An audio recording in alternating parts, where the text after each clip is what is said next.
एक घटना इस प्रकार की, ये तो पुराण की घटना है, इसी प्रकार की एक घटना कलिकाल में भी घट चुकी है।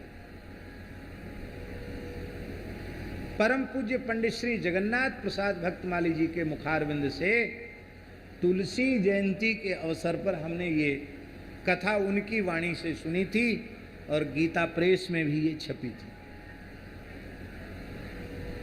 बहुत पुरानी बात नहीं है, लगभग 400-500 वर्ष प्राचीन घटना होगी। उड़ीसा के एक ब्राह्मण थे, उत्कलवासी ब्राह्मण थे, भगवान जगन्नाथ के अनन्य भक्त थे।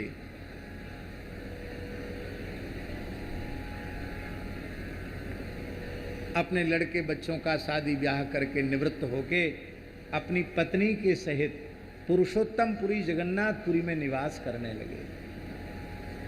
भगवान जगन्नाथ का दर्शन करते और जगन्नाथ जी को श्रीमद् भागवत का मूल पारायण सुनाते। नियम ले लिया कि 108 पारायण जगन्नाथ जी को मूल भागवत के सुनाना है। गा गा करके बड़े प्रेम से सप्ताह पारायण करते थे। 108 पाठ उनके पूर्ण हो गए। मन में कोई कामना उनके नहीं थी, पर पता नहीं भगवान की क्या लीला थी।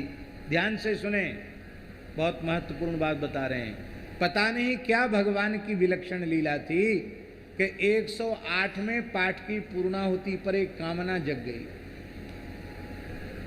कि जैसे आपने मार्कंडेय जी को अपनी माया का तमाशा दिखाया, क्या हमको नहीं दिखा सकते? हम भी देखना चाहते हैं, आखिर क्या है आपकी माया। भगवान मन ही मन जगन्नाथ जी बोले ठीक है, दिखा देंगे। तो महाराज जी पाठ पूरा किया उन्होंने। बोले आज तो पाठ पूरा हुआ है, कल हम लोग उत्सव मनाएंगे पाठ की पूर्णता का। गीता विष्णु सहस्रनाम का पाठ करके, कुछ हवन करके, कुछ वैष्णव ब्राह्मणों को भोजन करा के हम लोग उत्सव मनाएंगे। हमारा 108 पारायण पूर्ण हुआ है।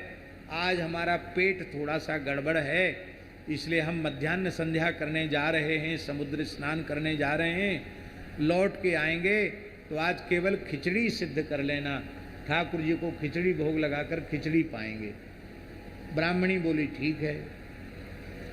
पंडित जी गए स्वर्ग द्वार पर, जगन्नाथपुरी की घटना है, समुद्र स्नान के लिए। और जैसे ही समुद्र में उन्होंने गोता लगाया, और जब गोता लगा के बाहर निकले, जल में ही खड़े थे, बाहर जैसे उछरे जब बाहर, तो उन्होंने क्या देखा, ये सत्य घटना है कि हम काशी दशाश्वमेध घाट पर खड़े हैं। उन्हें बड़ा आश्चर्य हुआ। कहाँ उड़ीसा जगन्नाथपुरी समुद्र का किनारा, कहाँ काशी, कहाँ आ गए हम। पूछा भाई ये कौन सी जगह है? अरे पंडित जी पागल हो गए, वाराणसी है, काशी है, ये दशाश्वमेध है। तो हम जगन्नाथपुरी के समुद्र में गोता लगाकर यहाँ कैसे आ गए? आश्चर्य की बात है। मन में सोचे कि किसी को कहेंगे तो हमारी बात पर कोई विश्वास तो करेगा नहीं कि हमने गोता वहाँ लगाया, यहाँ हम निकले। हमको लोग पागल समझेंगे, इसलिए मौन रह जाना ही ठीक है। चुपचाप खड़े थे, वहीं अपना भजन कर रहे थे। तब तक एक पंडित जी आए, उन्होंने भी स्नान किया, मध्याह्न संध्या की। संध्या करने के बाद कहा कि पंडित जी, हमारे आने के पहले भी आप यहाँ खड़े थे और हम संध्योपासन करके गायत्री का जप करके वापस जा रहे हैं, फिर भी आप खड़े हो, क्या बात है? कहाँ से आए हो? बोले हम आए तो जगन्नाथपुरी से हैं, लेकिन अपनी पूरी बात आपको बता नहीं सकते, क्योंकि हमारी बात पर कोई विश्वास करेगा नहीं, सच्ची बात मानेंगे नहीं। तो चलिए हमारे घर चलिए, प्रसाद पाइए, निवास कीजिए। बोले चलो ठीक है, कोई ना कोई सहारा तो चाहिए, भूख लग रही है। उनके यहाँ चले गए। वे काशी के बहुत बड़े विद्वान थे। तो सच्चा ब्राह्मण वही है शास्त्री जी, जिसको मरते दम तक पढ़ाई की विद्या की भूख रहे, वो सच्चा ब्राह्मण। विद्या की भूख जिसके मन में नहीं है,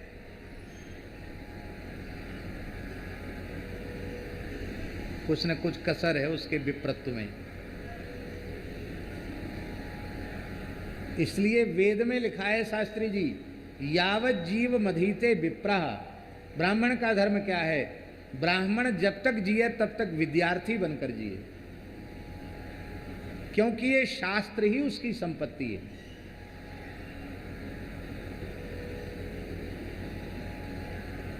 और क्या है पूंजी?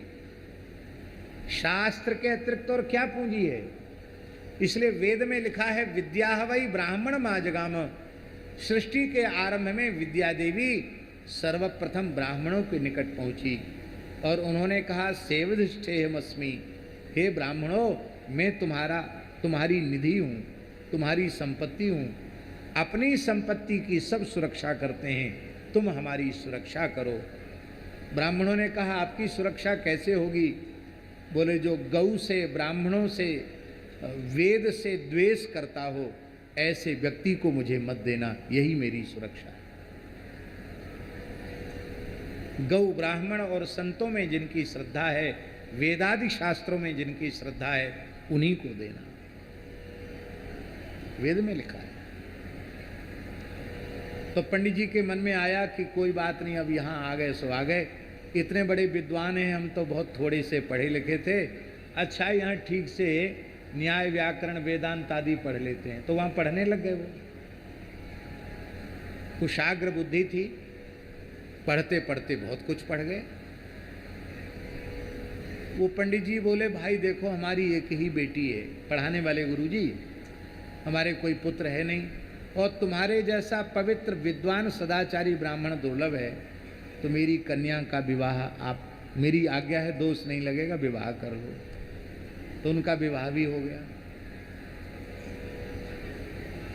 उनकी संतान भी हो गई, कई पुत्र हुए, सबके समय से सभी संस्कार हुए, उपनयन हुआ, उनको भी पढ़ाने लग गए, विद्यालय चलने लग गया, ससुर जी की जगह का विद्यालय। और लेकिन कभी कभी सोचते थे कि वो बच्चे तो खैर वहाँ गांव में हैं, ब्राह्मणी का क्या हुआ होगा, हो सकता बेचारी घर चली गई होगी, हमारा जगन्नाथपुरी वाला घर क्या हुआ होगा, कौन रहता होगा उसमें, ऐसा सोचते थे।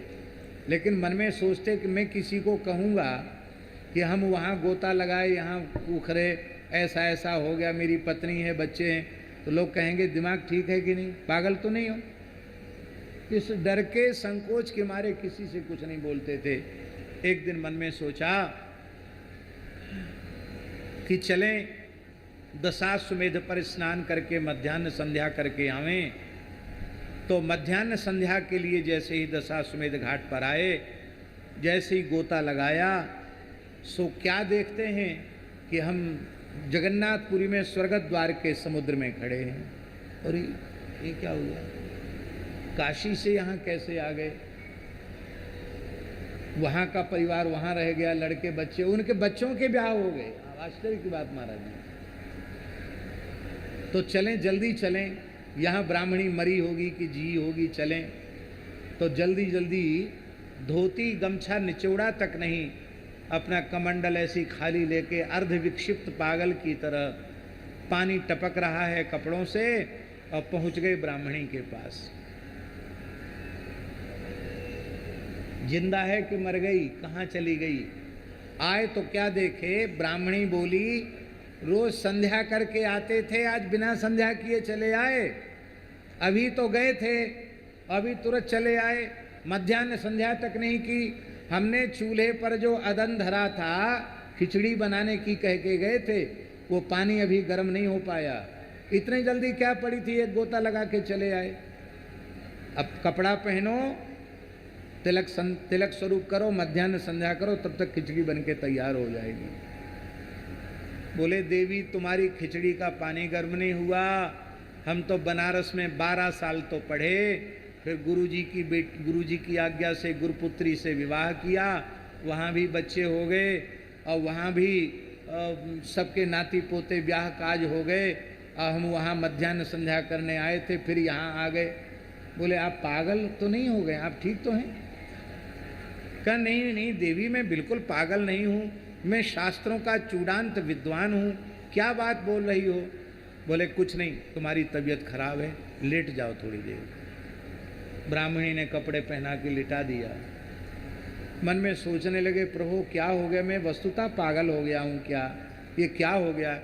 हे जगन्नाथ, हे जगन्नाथ, हे जगन्नाथ रक्षा करो। जगन्नाथ जी प्रकट हो। बोलो जगन्नाथ भगवान की।